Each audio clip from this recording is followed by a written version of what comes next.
Olen Kaarju Ibomägi Valgast, õpin Valga gümnaasiumis 12. klassis. Ma arvan, et ma olen heaks eeskujuks teistele, sest ma tegelen asjadega, mida ma armastan ja need asjad, mida ma armastan, on põhiliselt pigem nagu suunatud siis planeedile ja ka teistele, et ma üritan teha kõik, et oleks planeedil parem, et meil siin oleks parem, et oleks kõigil parem ja me saaksime koos minna siis parema tuleviku poole. Kaarju ongi see, kes propageerib hästi palju loodusliku jalajälje vähendamist, propageerib seda, et inimesed oleks aktiivsed ja vastutaks oma tegude eest. Tema puhul paneb imetlema on see, kuidas ta armastab loomi. Et see on nagu tänapäeva ühiskonnas, kuidas me nagu tihtipeale unustame loomad või inimesengi, siis tema see armastus loomade vastu on nii suur, et see on uskumatu lihtsalt. Loomad on mulle juba kord näinud väga väiksest saati, et kui ma olin pisikene, siis ma ei mänginud barbidega või autodega, ma mängisin loomadega, siis mänguloomadega siuksed.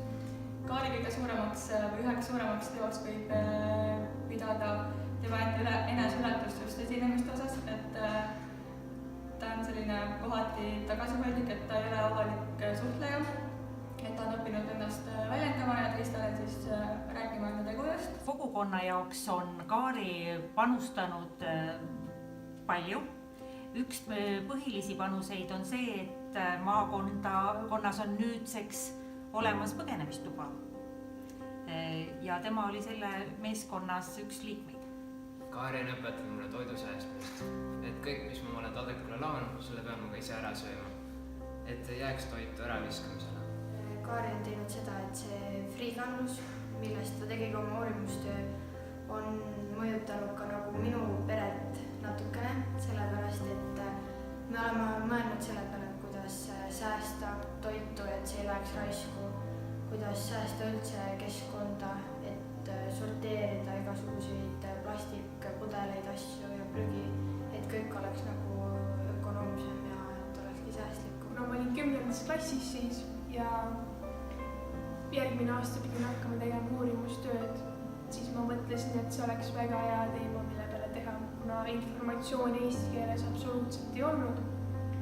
Ma kavatsesin siis teha sellise eestlastele oma kodusema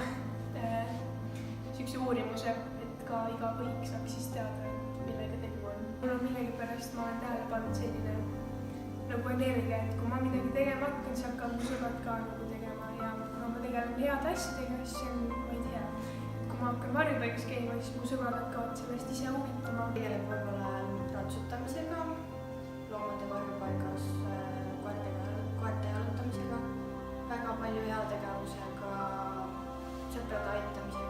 Kaari on heaks eeskujuks, sest et ta on inimene, kes nagu kiirgab sellist positiivsust, ja teda ei näe nagu eriti kunagi kurvana ja et ta on nagu hästi selline kuulaja ja kuulaja inimene, ta on uskus sinna. Mu unistus ongi see, et me oleme kunagi ühel suurel puhtal planeedil, kus ei ole väga probleeme, kus ei piinata loomi ja kõik on õnnelikud, et see oleks tore unistusega.